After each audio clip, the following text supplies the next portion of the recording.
পাখি এসে সুলাইমান আলাইহিস সালামের কাছে সংবাদ দিল, বাদশারে, আমি এমন একটা জনপদে গিয়েছিলাম যে জনপদের মানুষেরা সূর্যের পূজা করে থাকে, আল্লাহর ইবাদত বাদ দিয়ে তারা সূর্যের পূজা করে। সুলাইমান বললেন, হুদহুদ রে, তারা কারা? বলে, তাদের দেশে একজন মহিলা শাসন করে, এই মহিলার নাম রানী বিলকিস। এই রানী বিলকিস, তার বাড়ি ইয়ামান।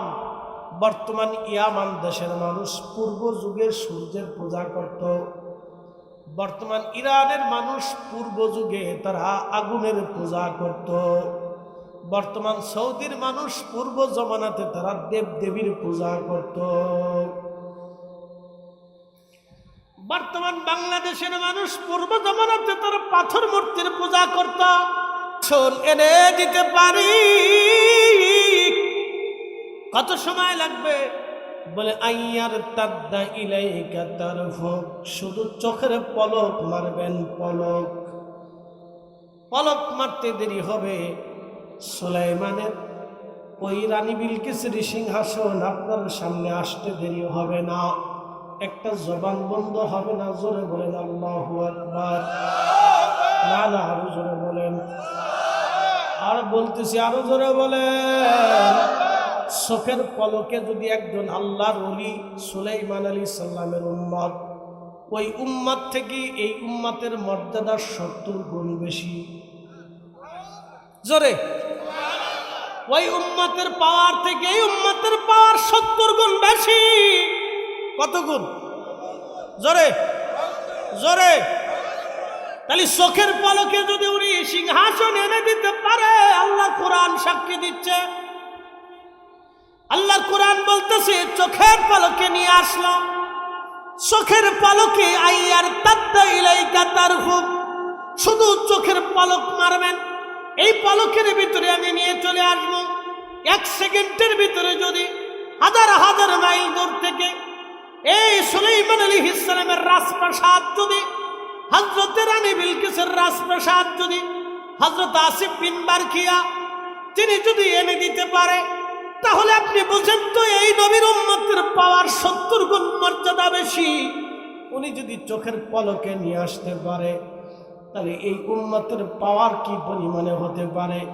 উনি তো চোখের পলকে আনবে, এই উম্মতের পলক লাগবে না, পলক লাগবে না, তারা চোখের ইশারায় কাজ সেরে ফেলবে। কথা বলেন ঠিক না বেঠে? এই জন্য জায়নামাজ বিছাই দিল, নদী ডুবাইল না। এই জন্য আনা সাগরের পানি লুটার ভিতরে নিয়ে চলে আসলো, সাগর খুঁজে পাওয়া গেল না। এই জন্য পাহাড় ইশারা করার পরে পাহাড় বসে গেল না, গাছ হেঁটে হেঁটে সালাম দিয়ে গেল। আহা, বনের পশুরা দাঁড়ায় যাইতো সাহায্য করতেই ওলিদেরকে, আল্লাহর কালেমা প্রচার করার জন্য আল্লাহর ওলিরা তামাম দুনিয়ার মধ্যে এমনভাবে ছড়িয়ে গেলেন, পৃথিবীতে তাদের জন্য আমার আল্লাহ নদীকে রাস্তা বানাই দিলেন। জঙ্গলার প্রাণীগুলি পর্যন্ত তারা জঙ্গল ছেড়ে দিয়ে পালিয়ে চলে গেল। এটা হলো আধ্যাত্মিক ক্ষমতা, ইলমুম মিনাল কিতাব। কিতাবের জ্ঞান যাকে বলা হয়, কিতাবের জ্ঞান, কিতাবের জ্ঞান, এই জ্ঞান সবার ভিতরে থাকে না। এই জ্ঞান আল্লাহ তার ওলিদেরকে দিয়ে থাকেন, আর ওলিদের মাধ্যম দিয়ে আল্লাহ যারে খুশি করেন তারই কিতাবের জ্ঞান আল্লাহ দিয়ে থাকেন। এই জন্য কিতাবের জ্ঞানের অধিকারী যারা হয়ে গেছে, তারা দুনিয়াতেও ধন্য, কবরেও ধন্য, হাসরেও ধন্য। ইলমে বাতেন নাহি যার হাসরে সে অন্ধ হয়, ইশকে খুদা নাহি যার দোজখেতে সেই রায়। ও হাজরিন, বগুড়াবাসী, সুলাইমান আলাইহিস সালাম দেখলেন তার সামনে বিরাট সিংহাসন পড়ে আছে। সুলাইমান বললেন, তাহলে একটা কাজ করো, সিংহাসনের চিত্র পরিবর্তন করে দাও। তার রং পরিবর্তন করে দেওয়া হলো। দেখি রানী বিলকিসের সিংহাসন চিনে কিনা। আল্লাহর কোরআন থেকে বলতেছি, ভাই ভালো করে শুনে যাবেন, আল্লাহর কোরআন আকাশ ভেঙে গেল, পৃথিবী পড়ে গেল, সাগর শুকিয়ে গেল, কোরআন শরীফ কখনো মিথ্যা হবে না, ঠিক কিনা? তাহলে বোঝা গেল ইয়ামানিরা আগে থেকে সভ্য জাতি, ইয়ামিনেরা আগে থেকে কি জাতি? সভ্য। ইরানিরা আগে থেকে সভ্য জাতি, ফিলিস্তিনিরা আগে থেকে সভ্য জাতি, মাঝখানে এখন যারা যুদ্ধ বাঁধাইছে এরা হলো অসভ্য জাতি। এই আস্তে কানকে জোরে বলেন, ওই যে যারা জালিম গোষ্ঠী আইছে যুদ্ধ বাঁধিয়েছে এরা হলো অসভ্য জাতি। একসাথে বলেন কি জাতি? জোরে জোরে জোরে বলেন, জোরে। চোর আর ডাকাত, চোর আর অন্যের জমিতে এসে জোর করে দখল করে বাড়ি বানাবে, এটা ডাকাতি না? অন্যের সম্পদ লুট করে নিয়ে নিজের দেশ চালাবে, এই আমেরিকা, এটার নাম হলো ডাকাতি। এলো চোর আর ডাকাত। এই জোরে কান, জোরে বলেন, ডাকাত। এই ডাকাত গোষ্ঠী এসে যুদ্ধ বাঁধাইছে। খুব ভালো করে শুনে যাবেন হাজিরিন, ভালো করে বুঝে যাবেন ভাই আমার। হযরত সুলাইমান আলাইহিস সালাতু ওয়াস সালাম তেনার রাজপ্রাসাদের ভিতরে রানী বিলকিস ঢুকলেন। ঢুকার পরে সুলাইমান আলাইহিস সালাতু ওয়াস সালাম রানী বিলকিসকে কালেমার দাওয়াত দিলেন, সে কালেমা পড়লেন। রানী বিলকিসকে বললেন, দেখেন তো এই প্রাসাদ, এই সিংহাসন চিনেন কিনা? রানী বিলকিস বলতেছে, হুজুর এই সিংহাসন দেখতে তো আমার সিংহাসনের মতোই দেখা যায়। তখন রানী বিলকিসকে সুলাইমান বললেন, তাহলে আপনি জ্ঞানী, আপনি মেধাবী মহিলা, আপনি জ্ঞানী মহিলা, মেধাবী মহিলা। ভালো করে শুনে যান, তার মানে বোঝা গেল মহিলাদের ভিতরে মেধাবী মহিলা আছে। জোরে বলেন, মহিলাদের ভিতরে মেধাবী মহিলা, মহিলাদের ভিতরে জ্ঞানী মহিলা।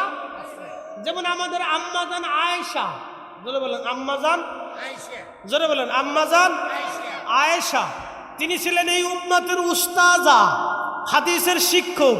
উনি 2200 হাদিস এই উম্মতকে শিখাইছেন। আল্লাহু আকবার, জোরে, আরো জোরে, না আরো জোরে। আর আমরা দেশের বেডিরা ফুচকা খাওয়া শিখছে। আস্তে কনকে জোরে বলেন, শর্টপটি কি? শর্টপটি কেমনে মেকআপ করবে, কেমনে কোন ভাঙে ভাঙে কাপড় বানাবে, আর কেমনে টিকটক করবে, কথা ঠিক আছে কিনা? আর হযরত আম্মাজান আয়েশা ছিলেন এই উম্মতের উস্তাদা, 2200 হাদিস উনি উম্মতকে শিখিয়েছেন। একসাথে বলবেন না মারহাবা। হযরত আম্মাজান উম্মে হাফসা, উম্মে আইমান, উম্মে সালমা, উম্মে হাবিবা, এরা এই উম্মতের উস্তাদা। এই উম্মত তাদের কাছ থেকে হাদিস শিখতো। একসাথে বলবেন আল্লাহু আকবার। না হয় না, আরো জোরে বলেন। তারা আলেমা, জাহেদা, আবেদা, সালেহা। আমার রাসূলের বিবিরা সবাই ছিলেন আলেমা, জাহেদা, আবেদা, তাহেরা, তাইয়্যিবা। ভালো করে শুনে যাবেন, আমাদের নবীর বিবিরা ছিলেন আলেমা। তারা এই উম্মতকে হাদিস শিখিয়ে গেছেন। 2200 হাদিস আমার আম্মাজান আমার শিখিয়ে গেছেন। একসাথে কোন আল্লাহু আকবার। আহা, আর আমাদের নারীদের অবস্থা কি হইল? যে যত বেশি সাজতে পারে আমরা মনে করি এ বেডি বেশি সুন্দর। সাজলে যদি বেশি সুন্দর হওয়া যায় তো তাহলে তো আমাদের দেশের প্রতিটা নারীও বেশি সুন্দর হওয়ার কথা।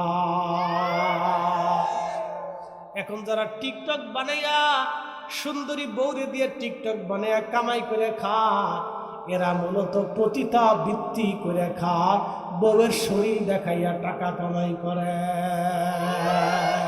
এই আস্তে কোনটা জোরে বলেন, বউয়ের শরীর দেখায় টাকা কামাই করে, মাইয়ার শরীর দেখায় টাকা কামাই করে, বোনের শরীর দেখায় টাকা কামাই করে, আর বেডি নিজের শরীর দেখাইয়া তারপরে টাকা কামাই করে।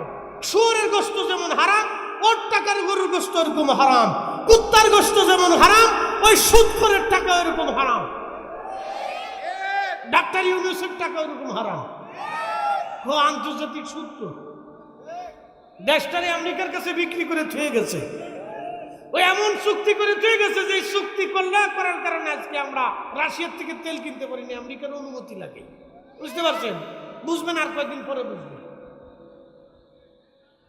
তো খুব মনোযোগ দিয়ে সুদ করে টাকা ওইরকম হারাম, ঘুষ করে টাকা ওইরকম হারাম। এই আস্তে কনকে জোরে বলেন। কুত্তার গোশত যেমন হারাম, ঘুষ করে টাকা দিয়ে খাসির গোশত ওইরকম হারাম। জোরে কন, জোরে জোরে জোরে। প্রতিটা বিক্রি করে টাকা কামাই করা যেমন হারাম, সুদ করে টাকা ওইরকম হারাম। জোরে বলেন। কিন্তু আমরা প্রতিটাদেরকে ঘৃণা করি, সুদ করে ঘৃণা করি না। আবার মসজিদের বিরাট বড় সভাপতি বানাই রাখছি, অনেক মসজিদের সভাপতি আছে। আমার ঢাকার এক মসজিদের সভাপতি মসজিদের টিয়া চুরি করে খাইতো। আমার মসজিদের সভাপতি, আমার হাউজিংয়ের আগে যারা ছিল, কি কইতা সভাপতি টাকা চুরি করে, মসজিদের মাইকের টাকা চুরি করে খাই নিচ্ছে। কি চোরে এরা বাংলাদেশের অর্থমন্ত্রী বানাই দিলে কি অবস্থা হবে বুঝে না। আর যদি জ্বালানি মন্ত্রী বানাই দেয় তাহলে ওই অক্টেন ও একাই গিলে খেয়ে ফেলবে। অক্টেনও খাবে, পাম্পু খাবে, যা আছে ডিজেল মিজেল কেরোসিন সবও খেয়ে ফেলবে। ওর ফ্যাট পড়বে না, না ফ্যাট পড়বে না, সব খেয়ে ফেলবে। চলবে না আর একটু চলুক না, কি বলেন? 1.5 ঘন্টা হয়ে গেছে, চলবে নি? তাহলে একসাথে বলেন আল্লাহু আকবার। না বেশি রাত চালাইতেছি না, ভয় নেই, কষ্ট দেব না। মূল আলোচনা সারা রাত চলবে। তাহলে নারে তাকবীর, নারে রিসালাত। আচ্ছা, ইমাম হোসেন কি শহীদ হয়েছিল এই কারণে যে উম্মত চুরি করবে, ডাকাতি করবে, খুন খারাই করবে, উম্মতের মহিলারা টিকটক বানাইয়া বেঁধে বেঁধে শরীর দেখায় দেখায় নেচে নেচে টাকা কামাবে, এই জন্য ইমাম হোসেন শহীদ হয়েছিলেন। এই জন্য আল্লাহ রসুলের উহুদের দন্ত মোবারক এই জন্য শহীদ হয়েছিল। আম্মা জানরা এই জন্য দিনের পর দিন রাতের পর রাত না খেয়ে হাদিস বর্ণনা করেছিলেন। এজন্যই কি ওলি আল্লাহরা না খেয়ে খেয়ে গাছের পাতাকে সারা জীবন কাটায় দিনের দাওয়াত দিয়েছিলেন। এজন্যই কি শাহাদ আলী নিয়ামনি মুজাদ্দিদি জায়নামাজ বিষয়ে নদী পার হয়েছিলেন। এজন্যই কি ওই যে বগুড়ার এই কি বলে জমিদারদের সাথে জিহাদ করে আল্লাহর ওলি এখানে এই যে আপনার মুকামতলা ঘুমিয়ে আছেন, তিনারা কি এই জন্য জিহাদ করেছিলেন। এই জন্য কি রাজশাহীতে শাহাদাতপুরে আল্লাহর ওলিরা ঘুমিয়ে আছেন, এই জন্য ওলিরা এই জন্য আসেন নাই।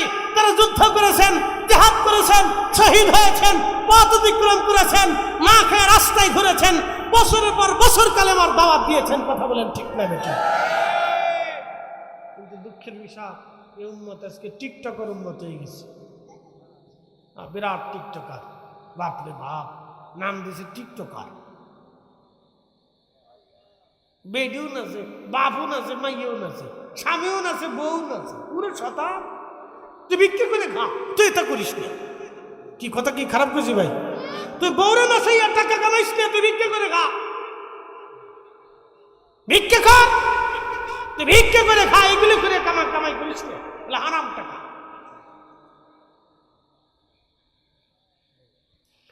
ভালো করে শোনে নামেন বগুড়াবাসী, আলোচনা লম্বাই তো না, ইতির দিকে নিয়ে আসতেছি। ভাই আমার, আল্লাহর ওলিদের কথা বলতে বলতে অনেক দূর পর্যন্ত চলে গেলাম। এটা কালবের বিদ্যা। প্রশ্ন রাখবেন ফরিদি সাহেব, এই বিদ্যা অর্জন করতে হলে আমার কি করতে হবে? ভাইজান, 1 নাম্বার শুনে যান।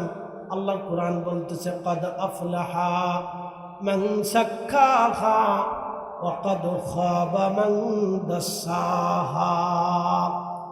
1 নাম্বার, তোমার অন্তরকে পরিশুদ্ধ করো, আত্মাকে পাক বানাও। প্রশ্ন করবেন ফরিদি সাহেব, আত্মাকে কেমনে পাক বানাবো? আপনি বাইরে ওযু করলেন কিন্তু ভিতরে না পাক।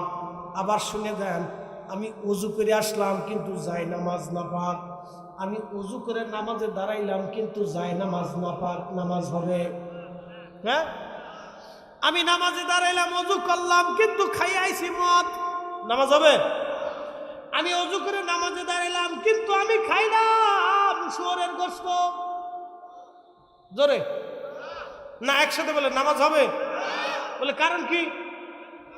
ওই নাপাক জিনিস খাওয়ার কারণে আমার শরীর নাপাক হয়ে গেছে। এখন যত ওযু করি কাজ হবে না।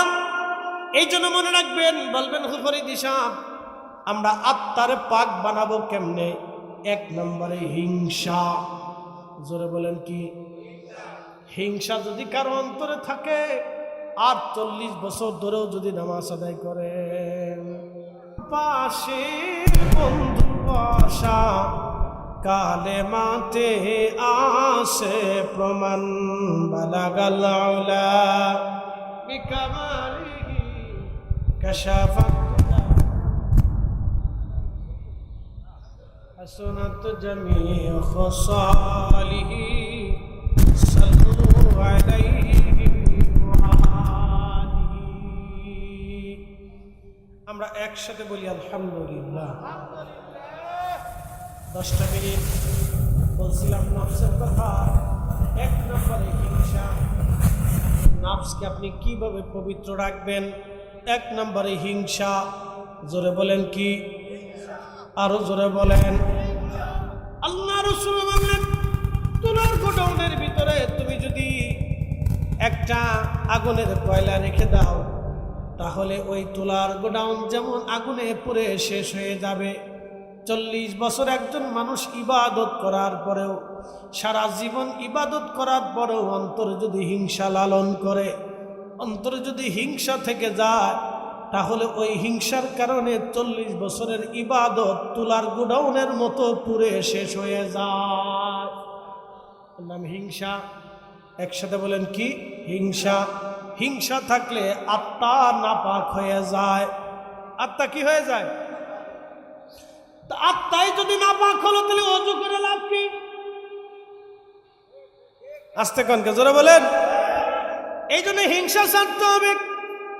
2 নম্বর হচ্ছে অহংকার।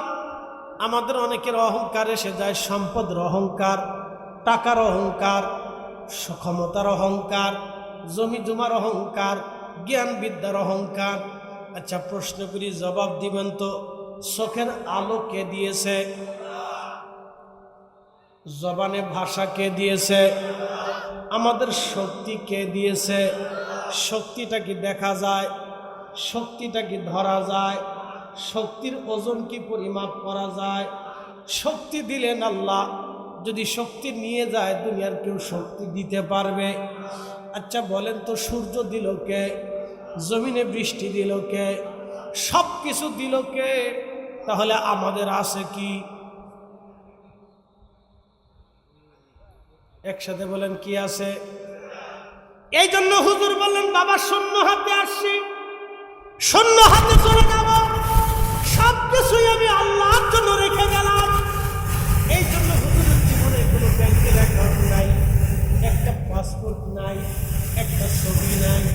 যে ছবি দিয়ে হুজুর কেবলা যান পাসপোর্ট করেছেন, আইডি খুলেছেন, হুজুরের নামে আইডিটাও তালাশ করলে পাওয়া যাবে না। কি কথা কর না কেন?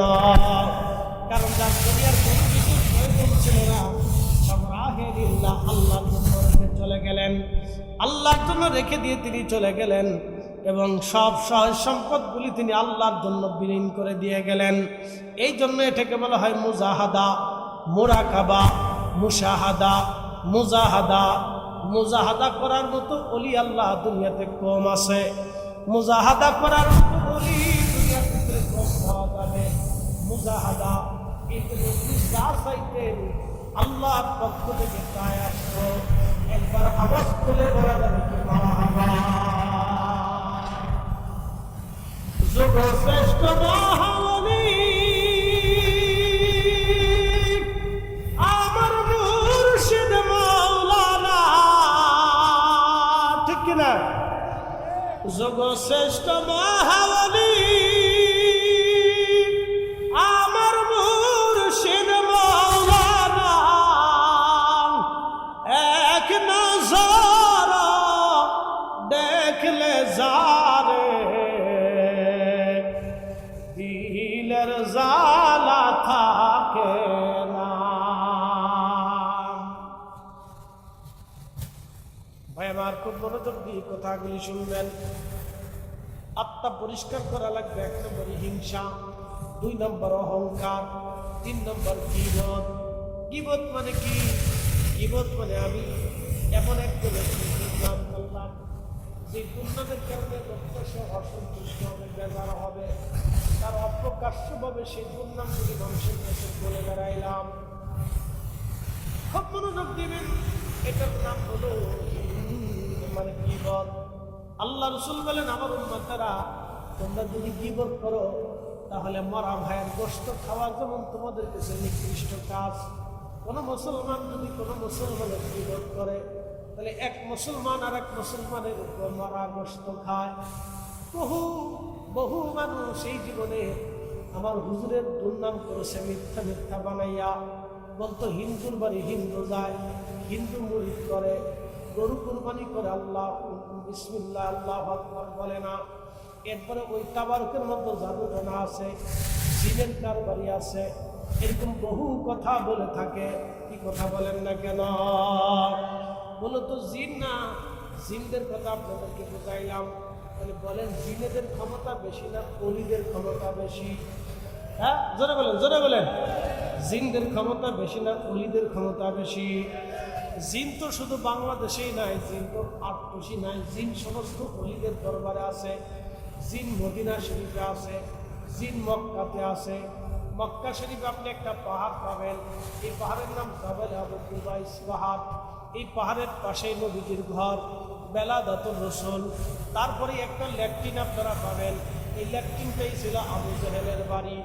এই আবু জেহেলের বাড়ির এইখান দিয়ে আগায় সামনে পিছনের দিকে যদি আপনি যান তাহলে আপনি একটা রাস্তা পাবেন, একটা রাস্তা পাবেন। রাস্তা দিয়ে যদি একটু আগে যান বাম পাশে একটা মসজিদ পাবেন। এই মসজিদের নাম হচ্ছে মসজিদে জিন। জিনেরা এই মসজিদে নামাজ পড়ে, তখনও পড়তো, এখনো পড়ে।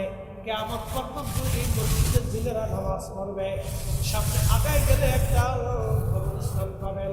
এই কবরস্থানের আগে নাম ছিল হাজুন, এখন নাম হলো জান্নাতুল মুআল্লা।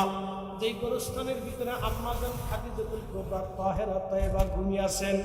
বহু সাহাবী ওই কবরস্থানের মধ্যে ঘুমিয়ে আছে।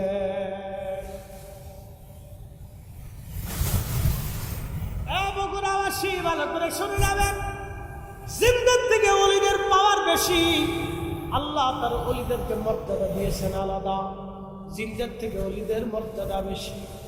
ভাই আমার প্রশ্ন রাখবেন, হুজুর ওলিরা কিভাবে এই মর্যাদা লাভ করে? নফসে মুতমাইন্নার অধিকারী হওয়ার কারণে, এই নফসকে চিন্তা করার কারণে, এই আত্মাটাকে পবিত্র করার মাধ্যমে। বলে আত্মা পবিত্র হয় কেমনে?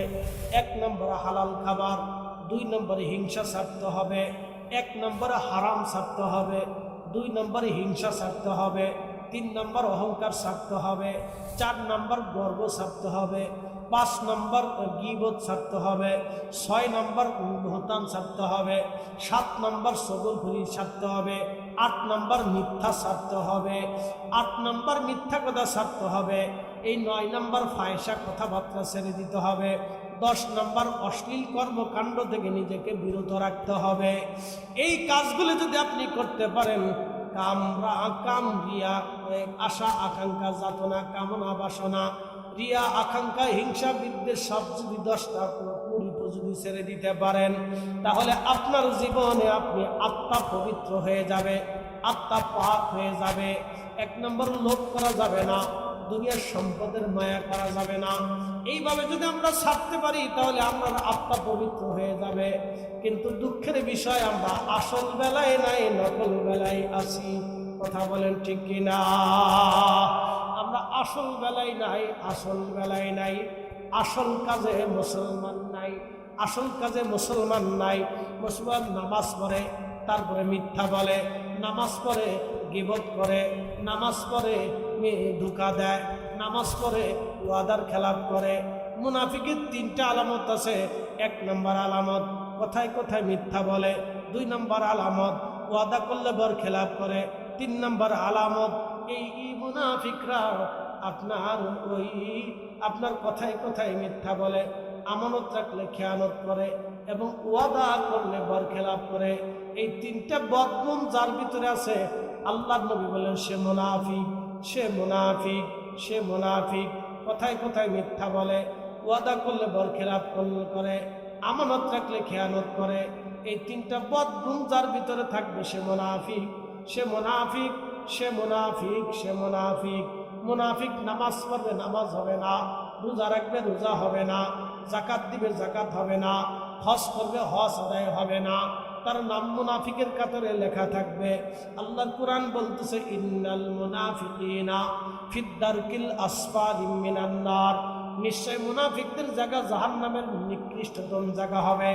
আর আরেকটা কারণে নিকৃষ্ট মুনাফিক হবে, সেই কারণটা হলো ওয়ালিল্লাহিল ইজ্জাতু ওয়ালিরাসূলিহি ওয়ালিল মুমিনিনা ওয়ালাকিন্নাল মুনাফিকিনা লা ইয়ালামুন।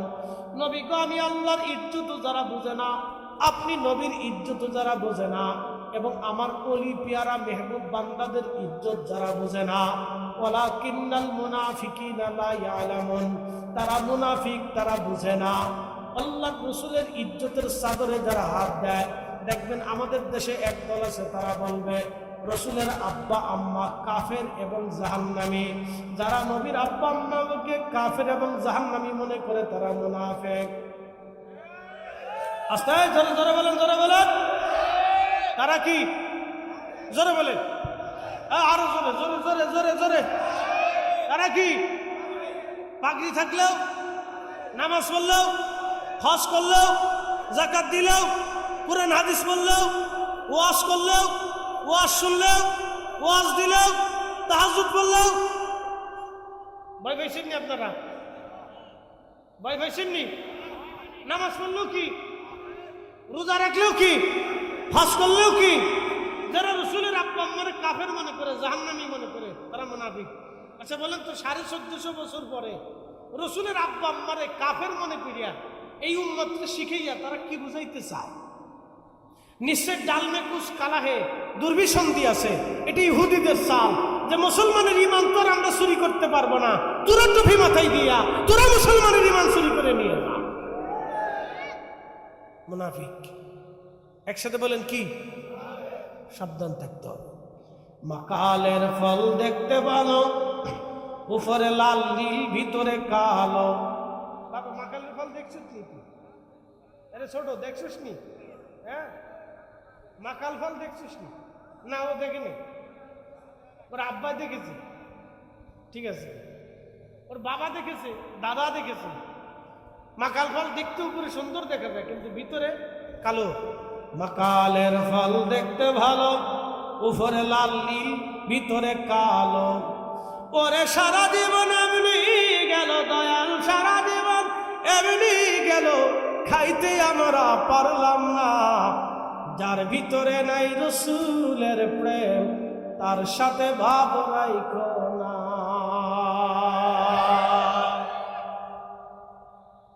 ওয়াজ শেষ। যেন হুজুর কেবলা বলতেন, যার কারণে গত সৃজন রে দেখো চন্দ্র সূর্য তারা শূন্য ভরে, আসিয়া চরণীশ চলে ধরা ধরে, নবী পদবিনে ভাব সবই মিশে।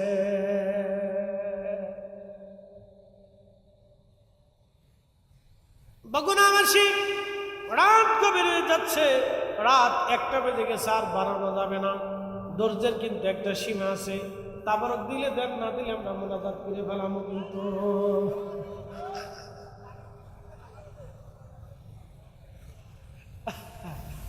নিয়ে আসেন, নিয়ে আসেন। সারা রাত করলে সারা রাতই চলবে রে, কিন্তু ধৈর্য কিন্তু পুরাবেন না। আপনি যে সারা রাত বলছেন, তাতেই আল্লাহ নেকি দিয়ে দিয়েছে, না মারহাবা। আপনার সারা রাত থাকা লাগবে না। অনেকে ওয়াজ শুনে শুনে ঘুমান না, মোবাইলটা কানের কাছে দিয়ে। আমার এক সিলিপের ভিতরে খিতাও ভরে দিছা, খিতাও জাদু করলা রে বা শোনা, আমি খিতা জাদু করছি রে বা শোনা, হোক করে না, খিতা জাদু করলা রে ভরে দিছা। আমি আগে ওষুধ খাইয়া তারপরে ঘুমাইতাম, খিতা ওয়াজের জাদু করলাম। তোমার ওয়াজ শুনিয়া শুনিয়া আমি এখন ঘুমাই, ওষুধ খাওয়া লাগে না। মাশাআল্লাহ, বালা কইছো রে বা শোনা। তাহলে যা টাকা দিয়ে তুমি ওষুধ খাইতা, ওই টাকাগুলি তুমি আমারে দিয়া দাও রে বা।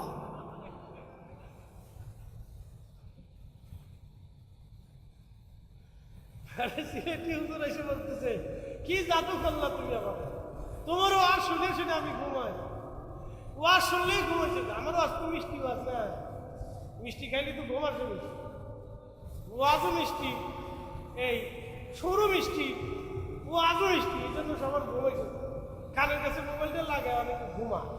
এই যে সারা রাত ওয়াজ শুনলে যে সওয়াব হইতো, আপনি কানের কাছে কোরআন তেলাওয়াত লাগাইয়া জিকির লাগাইয়া অথবা জিকির করতে করতে ওয়াজ শুনতে শুনতে কোরআন পড়তে পড়তে যদি ঘুমান, সারা রাত ঘুমাবেন, কিন্তু কেরামান কাতিবিন ঘুমাবে না। কেরামান কাতিবিন সবসময়ের জন্য নেকি লিখতে থাকবে, লিখতে থাকবে, লিখতে থাকবে। একসাথে কেন আল্লাহু আকবার। নেকি আছে, এই বেনিফিটটা আল্লাহ শুধু এই উম্মতকে দিয়েছে, অন্য কাউকে দেয়নি। এই যে আমরা অনেক সময় দোয়া বন্ধ করে দিছি, কি বন্ধ করে দিছি? দোয়া বন্ধ করে দিছি। দোয়া বন্ধ করার অপরাধটা কি বলে দিয়ে যাই। আল্লাহ রসুল বলেন, আমার উম্মতেরা মা মরে গেল, বাবা মরে গেল, 3টা হক তোমার কাছে পায়। কয়টা হক? জোরে বলেন। যদি সন্তান বাবা মার হক আদায় না করে তাহলে সন্তান নাফরমান। কি কথা কন না কেন? সে যদি মসজিদের ইমাম হয় তাও নাফরমান, যদি বক্তা হয় তাও নাফরমান, যদি শাইখুল হাদিস হয় তাও নাফরমান, যদি প্রিন্সিপাল হয় তাও নাফরমান, যদি বাবা মার হক আদায় না করে। কি কথা কন? জোরে বলেন। কয়টা হক? মা বাবা মরে গেলেও আমাদের কাছে কয়টা হক পাবে? 1 নম্বরে দোয়া। জোরে বলেন। কি জোরে? শুকাই দিয়ে যায়। জোরে বলেন। কি 1 নম্বরে দোয়া। দোয়া যে মানে না, দোয়া যে বাবা মার জন্য করে না, সে মূলত বাবা মার হক আদায় করে না, নাফরমান। একসাথে বলেন। কি জোরে বলেন। কি ও বেদাতের ফতোয়া মারতে মারতে জিন্দেগি যাবে, আর আমরা দোয়া করতে করতে বাবা মার হক আদায় করে বেহেশতে চলে যাব। কথা কন না? ঠিক আছে কিনা? এই বেদাতের ফতোয়া মারতে মারতে ওর জিন্দেগি শেষ। ও খালি বেদাতের ফতোয়া মারবে, আর আমরা দোয়া করে করে বেহেশতে চলে যাব। কি কথা ঠিক আছে নি? 1 নম্বরে কি? দোয়া। জোরে বলেন। 1 নম্বরে কি? আল্লাহ শিখাইলেন, আমার সাথে পড়েন, রব্বির হামহুমা কামা রব্বায়ানি সগীরা। পড়েন, রব্বির হামহুমা কামা রব্বায়ানি সগীরা। এর অর্থ হচ্ছে, রব্বুল আলামিন ছোট্টকালে মা যেমন আমারে দুলাইয়া দুলাইয়া ঘুম পাড়াইতো, আল্লাহ আমারে কোলের ভিতরে নিয়া পরম যত্ন দিয়া, পরম ভালোবাসা দিয়া আমারে ঘুম পাড়াইতো। আল্লাহ আল্লাহ আমার মা আমার আব্বা আমারে কোলে নিয়া কাঁধে নিয়া সময় সময় যেভাবে আদরে আদরে ভরে দিত, আল্লাহ আল্লাহ তুমি ওইভাবে আমার আব্বা আম্মারে জান্নাতে লালন পালন করো। 1 নম্বর দোয়া। জোরে বলেন। কি দোয়া? আল্লাহ নবী বললেন, আমার উম্মত মারা যাওয়ার পরও তার 3টা আমলের দরজা খোলা থাকে। 1 নম্বর সদকা জারিয়া, 2 নম্বর ইলমের খেদমত, 3 নম্বর দোয়া। ভালো করে শুনে যান। 1 নম্বর সদকা জারিয়া। এই যে আপনাদের বাজারে রাস্তা হয়েছে, এই রাস্তাতে কারো না কারো জায়গা পড়ছে, কেউ না কেউ জায়গা দিয়েছে, ঠিক আছে না? তাহলে 100 বছর আগে যারা জায়গা দিয়ে রাস্তা বানাইছিল তাদের অনেকেই আজকে কবরে চলে গেছে। এই রাস্তা দিয়ে বহু আলেম গেছে, এই রাস্তা দিয়ে হাফেজে কোরআন গেছে, এই রাস্তা দিয়ে ওলিরা গেছে, এই রাস্তা দিয়ে রুগীরা গেছে, এই রাস্তা দিয়ে মানুষ তার কাজ প্রয়োজন পুরা করেছে। এই রাস্তা দিয়ে আজকে আপনারা মাহফিলে আইছেন, আবার মাহফিল থেকে বাড়ি ফিরে যাবেন। কথা ঠিক আছে না? যতদিন পর্যন্ত রাস্তা থাকবে ততদিন যারা কবরে চলে গেল তারা নেকি পাইতে থাকবে, পাইতে থাকবে, পাইতে থাকবে, পাইতে থাকবে। এটার নাম সদকা জারিয়া। একটা মসজিদ বানাইছিলেন, পাথর দিয়েছিলেন, ইট দিয়েছিলেন, ওই আপনারা এই কিছু দিয়ে মসজিদ বানায় রেখে গেছেন। সদকা জারিয়া, সদকা জারিয়া। যতদিন মসজিদ থাকবে, আজান হবে, নামাজ হবে, ততদিন নেকি চলতে থাকবে, চলতে থাকবে, চলতে থাকবে। এটার নাম সদকা জারিয়া। আরেকটা হচ্ছে ইলমের খেদমত। মাদ্রাসা বানাইছিলেন, আলেম হইল, আলেম হইল, আলেম থেকে আলেম হইল, মাদ্রাসায় কোরআন তেলাওয়াত হইল, কিতাব হইল, হাদিস করানো হলো। যত নেকি হবে সব নেকিগুলি ওই বান্দা কবরে চলে গেছে, কিন্তু নেকি বন্ধ হবে না, নেকি চলতে থাকবে, চলতে থাকবে, চলতে থাকবে, চলতে থাকবে। এটার নাম ইলমের খেদমত। এই আল্লাহ নবী বলেন, কোন উম্মতকে আল্লাহ এই মর্যাদা দেয় নাই, আল্লাহ এই উম্মতকে এই মর্যাদা দিয়েছে। 3 নম্বর দোয়া, আওয়ালাদিন সলিহিন ইয়াদউ লাহু নেক সন্তান, নেক আওলাদ, নেক ফরজন্দের দোয়া, এই দোয়াগুলি আমার মরহুম বান্দাদের কবরে আল্লাহ পৌঁছায় দেয়। একবার জোরে বলা যাবে আল্লাহু আকবার। দোয়া জোরে বলেন কি? জোরে বলেন দোয়া, একসাথে বলেন কি? আজকে নফল নামাজ পড়ছেন কে কে? হাত উঁচা করেন। নফল, হ্যাঁ হাত নামা। ফাতিহা শরীফ পড়ছেন কে কে? হাত উঁচা করেন। আচ্ছা বাদ দেন, এখানে 10 জন লোক ফাতিহা পড়ছেন। এইখানে যদি 10 জন হন তাহলে সারা বাংলাদেশে আমার হুজুরের 80 লক্ষ মুরিদ আছে। বললাম আর কি, সব বাদ দিয়ে দিলাম। 50 লক্ষ মুরিদ যদি একবার করে ফাতিহা পড়ে, সারাদিন 24 ঘন্টায় একবার ফাতিহা যদি পড়ে, তাহলে এই ফাতিহার মধ্যে 4 খতম কোরআনের নেকি আছে। সূরা ইখলাস 3 বার পড়লে 1 খতম কোরআনের নেকি পাওয়া যায়। সূরা ইখলাস 9 বার পড়লে 3 খতম কোরআনের নেকি পাওয়া যায়। সূরা ফাতিহা 2 বার পড়লে 1 খতম কোরআনের নেকি পাওয়া যায়। এই ফাতিহার নাম হলো ফাতিহা শরীফ। এর ভিতরে 4 কালাম আছে, 4 খতমের কোরআন আছে। আচ্ছা আপনারা বলেন, 50 লক্ষ মানুষ যদি একবার করে ফাতিহা প্রত্যেক দিন পড়ে, তাহলে কয় কোটি খতম হলো? 2 কোটি। জোরে খান, হিসাব দিয়ে দিতেছি। কয় কোটি? 50 লক্ষ মানুষ প্রত্যেক দিন একবার ফাতিহা পড়লে কয় কোটি খতম হয়? 2 কোটি খতমের সওয়াব। এই 2 কোটি খতমের সওয়াব আমার হুজুরের আমল নামায় প্রত্যেক দিন জমা হয়। একসাথে কেন আল্লাহু আকবার। তাহলে আমার হুজুরের মর্যাদা কি বাড়তেছে না কমতেছে? জোরে এই বুঝে যান, এটার নাম আওয়ালাদিন সালিহিন ইয়াদউলাহু, দোয়া চলবে।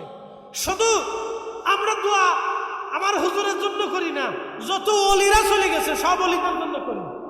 কথা ঠিক আছে নি? যত নবীরা চলে গেছে সব নবীদের জন্য করি।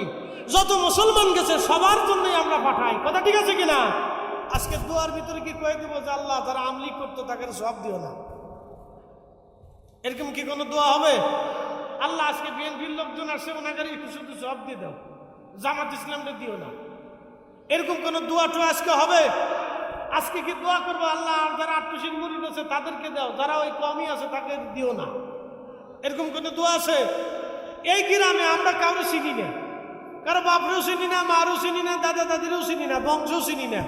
এই গ্রামে আমাদের কারোর সাথে আত্মীয়তাও নাই। অনেকে আছে না এখানে, কোনো সম্পর্ক নাই। আমরা আসছি মাহফিল শোনার জন্য, আসছি মাহফিল করার জন্য, কিন্তু দোয়ার সময় কব আল্লাহ এই গ্রামের যত মানুষ কবরে গেছে, যারা পরিমাণ ইমান নিয়ে গেছে, তাদের কবরে তুমি আজকে মাহফিলের নেকি পাঠাও। সম্পর্ক নাই কিন্তু তারপর আমরা তাদেরকে দোয়ায় বঞ্চিত করি না। এটার নামই ইসলাম, এটার নামই তরিকা। এই কথা কন না কেন? ওনরা আমরা বেদাতি কয়ে চিল্লা ঘরের ভিতরে শুয়ে রয়েছে, কিন্তু ওনার বাবার নামে কবরে নাকি আমরাই পাঠাই দিচ্ছি। উনি কিন্তু শীত পাটাং দিয়ে শুয়ে চিন্তা করতেছে আমি বেহেশত হয়ে গেছি। আসতে কন খেজরে বলে উনি শীতে শুয়ে চিন্তা করতেছে আমি বেহেশত হয়ে গেছি, কিন্তু ওনার বাপ মার জন্য দোয়া কিন্তু আমরাই করতেছি। কথা ঠিক আছে কিনা? সে বুঝে নাই, আল্লাহ তার বুঝার তৌফিক দিক, জোরে বলে না আমি আল্লাহ। এই জন্য দোয়া, হাতি বাঁচলেও লাভ, বললেও কি। এখন বলেন দোয়া কি শুধু গ্রামবাসীর জন্য যাবে, আমাদের বাবা মার জন্য যাবে না? তাহলে 50 লক্ষ মুরিদ, 50 লক্ষ আমাদের সদস্য প্রত্যেক দিন যদি ফাতিহা পড়ে 2 কোটি কোরআনের সওয়াব, খালি কি ওনার আব্বা আম্মাদের জন্য যাবে, আমাদের জন্য দেবে না? যত পীর ভাই পীর বোন কবরে চলে গেছে তাদের নামে যাবে না? একসাথে কেন আল্লাহু আকবার। যারা আগে হুজুরের দরবারে খেদমত করে কবরে গেছে তারা পাবে না? যখন আল্লাহু আকবার। তাহলে হাতি কি বাঁচলেও লাভ, মরলেও এর নাম তরিকা। তাহলে আটশির তরিকা নিয়ে, তরিকার নকশবন্দি মজাদ্দিদ নিয়ে আপনাদের লাভ হয়েছে না লস হয়েছে? বিরাট লাভ হয়েছে। আমি কেউ যদি 8 পাইছো কি, কিন্তু আমি কিছু পাইনি। প্রত্যেকদিন 2 কোটি কোরআন খতমের সওয়াব পাই। কি কথা ঠিক আছে কিনা? অনেকে বলবে কি পাইছো, বলবে আমি যা পাইছি তার যদি তুমি পাইতে তাহলে তুমিও আইতে। কথা ঠিক আছে কিনা? সে বুঝে নেই, তার মানে বোঝা গেলে এর ভিতরে অনেক ফায়দা আছে, সে অনেক সে হিসাব জানতে পারে, ফায়দা আছে। 50 লক্ষ লোকে যদি 2 রাকাত করে নফল নামাজ পড়ে তাহলে কত রাকাত হলো? না হিসাবে লজ হচ্ছে, অঙ্কে কাঁচা। 1 কোটি, কত কোটি রাকাত? আপনি 1 কোটি টাকার নফল নামাজ পড়তে আপনার কত বছর লাগবে? হ্যাঁ, ডাক্তার সাহেব অনেক বছর না? আমাকে ডাক্তার সাহেব সভাপতি সাহেব সুলাইমান সাহেব অনেক বছর না? তাহলে 2 কোটি টাকার নফল নামাজের সব এই আজকের দিনে প্রত্যেক জাকেররা, প্রত্যেক মরহুম জাকের ভাই বোনদের কবরে, মুমিন মুসলমানের কবরে, বাবা মার কবরে পাঠাইছি। একসাথে কেন আল্লাহু আকবার। তাহলে তরিকায় লাভ আছে না লস আছে? যারা বলে লাভ আসেনি, অনেকে আত্মশিক খিচুড়ি খাওয়ার জন্য অসুবিধা না, আমরা খিচুড়ি খাবো, সওয়াবও খাবো। কি কথা ঠিক আছে নি? আচ্ছা, আজকের যে তাবরক রান্না হয়েছে শুধু কি আপনারাই পাবেন? কুত্তাই পাবে না? শুধু কি কুকুরে পাবে? বিড়ালে পাবে না? শুধু কি বিড়ালে পাবে? কীট পতঙ্গ পাবে না? তাহলে এবার বুঝে যান, আমরা সবারই খাওয়াই। আল্লাহ কারে দেয়া আমারে দেয়া বিভিন্ন জিনিসটা খাওয়াইতেছে। আপনি বেদাতের ফতোয়া দিবেন, আমরা খাওয়াইয়া বেহেশতে নিয়ে যাই। আল্লাহু আকবার। যারা খান আল্লাহু আকবার। যে যেটা বুঝে সে সেটা কিনে। বাজারে কিন্তু বহু মাল আছে, পয়সাটাও কিন্তু বিক্রি হয়ে যায়। যেটা অর্ধেক ফসা এটাও কিন্তু মাঝে মধ্যে বিক্রি হয়ে যায়। কথা ঠিক আছে নি? ফলের দোকানে কিন্তু সব ফলই থাকে না, সবই কিন্তু বিক্রি দিন শেষে একসময় হয়ে যায়। একসময় কিন্তু যেটা সামান্য একটু ফসা লাগছে এটাও কিন্তু বেচা হয়ে যায়। তা দুধ দিয়ে দেন, দিয়ে দেন, নিয়ে যান। আপনি এই 300 টাকা কেজি বেশি, আপনি 200 টাকা দিয়ে দেন, যান নিয়ে যান। সবজি যেটা একটু নষ্ট হয়ে গেছে, দুর্বল হয়ে গেছে, এটাও কিন্তু বিক্রি হয়ে যায়। সারাদিন পরে এই লাল শাকের মোটা বেশি 15 টাকা, এটা একটু দুর্বল হয়ে গেছে, বিকেল শেষ হয়ে গেছে, লয়ে যান, আপনি 5 টাকা দিয়ে লয়ে যান। কথা ঠিক আছে কিনা? তো ওইগুলো কিন্তু বিক্রি হয়ে যায়। যে যেটা বুঝে সে সেটা কিনে। আমি আল্লাহর ওলি বুঝছি, ওলি কিনছি। একসাথে কোন আল্লাহু আকবার। আমি আল্লাহর ওলি বুঝছি। কথা ঠিক আছে কিনা? আমি শাহরুখ খানের কাছে যাই নাই, আমি ওই সালমান খানের কাছে যাই নাই, কোনো রাজনীতিবিদের কাছেও যাই নাই। আমরা ওই কারো পিছিয়ে পিছিয়ে দৌড়াইতেছি না যে টেন্ডার আমরা দেন, কত টিন টুন এটা সেটা দেন। আমরা কেন লেগে দৌড়েছি? আল্লাহর ওলির কাছে গেছি। একসাথে কেন আল্লাহু আকবার। লাভ আসেনি? আসি। আল্লাহ আমাদের তৌফিক দিক ধরে বলে না।